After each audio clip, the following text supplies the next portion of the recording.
title yet? The only part is gospel poverty. I gotta have that in there, and it's not gonna be very marketable probably because of the term poverty.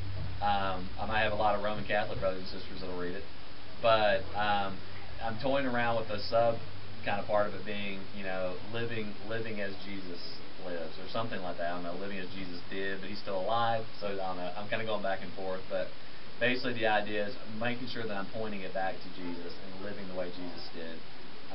Even Paul said, "I've learned to be content in much, with little." He learned to be content. Godliness with contentment is great gain.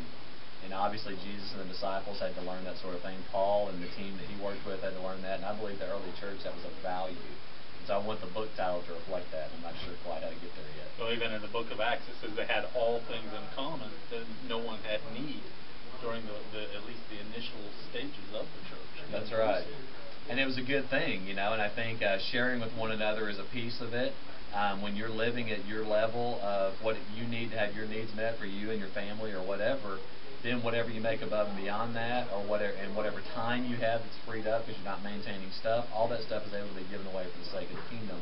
It's not a Christian socialism. That's probably another thing that probably needs to be brought out. Right. Socialism is a man-made, ungodly way of viewing how we should live in our world. It's not Christian socialism, but it is and it's not just making everybody equal, but it is very much making sure that everybody has, for the sake of the kingdom, the ability to respond to the gospel and have their needs met holistically in mind and in their soul and in their spirit, a holistic being that God wants to redeem. I've also heard you talk about different levels that people can live this out. Yeah, the three levels that I've embraced are the ones that John Michael talks about in his book called Simplicity. And he basically lays out the level. The first one is the mendicant, which is the idea of a beggar, but it's beyond that. It's a beggar who's willing to work for the sake of their needs being met. But it's someone that lives so simply, it's almost destitute. They have no needs except to eat and have clothes on their back. St. Francis of Assisi is a good example of that. That's one level, and pretty rare these days. Second level is a communal aspect where people are living in community one with another. They're helping meet each other's needs. They're sharing expenses, and they're able then to, out of that, because they have a shared life together, God then can birth some of the other forms of life that may happen in gospel poverty. And the mendicant way can actually flourish if there's a communal base that's supporting it financially. So a couple could go out and have their kids taken care of, all that kind of stuff. They could go out for 2 months and do ministry on the mission field somewhere, fully paid, taken care of, while they're being, but they'd be mendicants in that sense. They're relying on the people they're working with to take care of their needs, but they would have everything covered in the communal sense. The third level is the most accessible, and that's the domestic.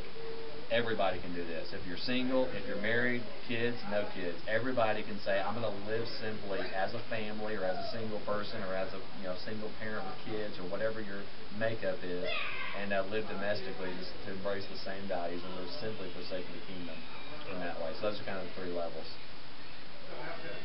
Well, Joseph, are you ready to talk about what you're going to do in July? Yeah. John and I actually together will be doing a conference in July, the 10th through the 12th. It'll be here in the Dallas area.